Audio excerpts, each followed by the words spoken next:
Yo, what's up everybody? Trevor Noah here. Today we're diving deep into the heart of Africa to a nation grappling with its future, Burkina Faso. At the helm, none other than Ibrahim Traore, a leader who's definitely not afraid to shake things up.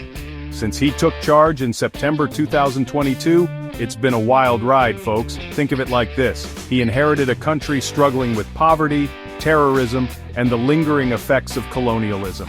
Not exactly a dream job, right? But Traore, he's cut from a different cloth. This is a man who looks at those challenges and says, hold my beer. First order of business? He kicked out the French troops, media, and even the airlines. Boom, message sent. He's all about reclaiming Burkina Faso's sovereignty. And the people, they're feeling it. The economy's actually growing under his watch, up to a whopping 17.5%. That's like finding a $20 bill in your old jeans, but on a national scale. Traore is also tackling corruption head-on. He slashed the salaries of ministers and parliament members by 30%. Ouch! But here's the kicker. He boosted the pay of civil servants by 50%. Talk about a Robin Hood move. He's also investing heavily in infrastructure, building new airports, hospitals, and even a fancy new stadium.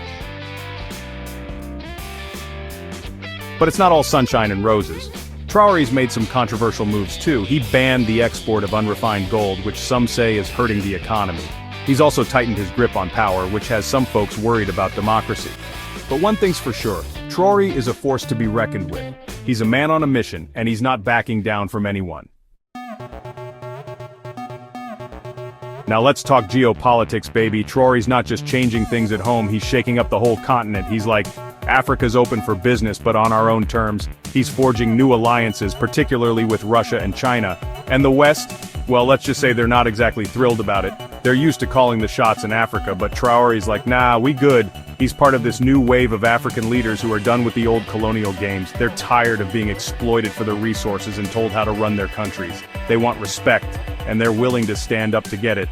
Traore's even joined forces with Mali and Niger to form the Alliance of Sahel States. They're like the Justice League of West Africa, fighting terrorism and pushing for greater regional integration.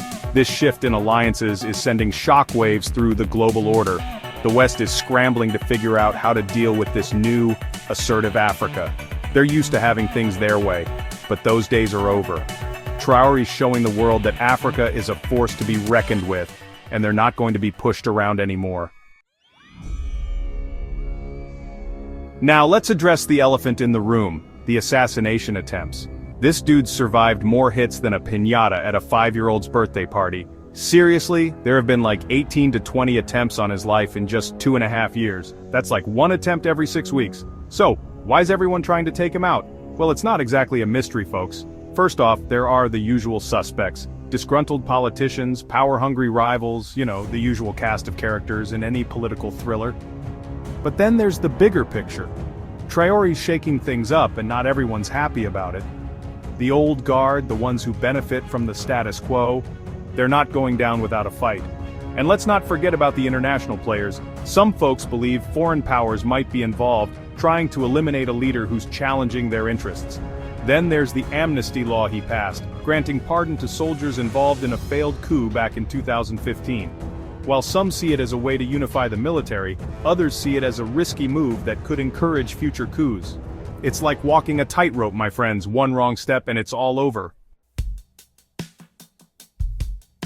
But here's the thing about Traore, he's not just some power-hungry dictator. He's driven by a vision, a belief that Burkina Faso, and Africa as a whole, can chart its own destiny. He's following in the footsteps of iconic figures like Thomas Sankara, the revolutionary leader who also led Burkina Faso back in the 80s. Sankara was a true visionary, a Pan-Africanist who fought for social justice and economic independence. He was tragically assassinated in 1987, but his legacy lives on, inspiring a new generation of Africans to fight for a better future. Traore's tapping into that same spirit, that same yearning for self-determination and dignity, and the world is watching. What happens in Burkina Faso won't stay in Burkina Faso. It has implications for the entire continent, and indeed, for the global order. Will Traore succeed? Only time will tell. But one thing's for sure, he's not going down without a fight. And if he does fall, he'll become a martyr, a symbol of resistance against neo-colonialism. His story is a reminder that the fight for freedom and justice is never truly over. It's a fight that continues to this day, in Burkina Faso and beyond. And that's the story for tonight, folks. Stay woke.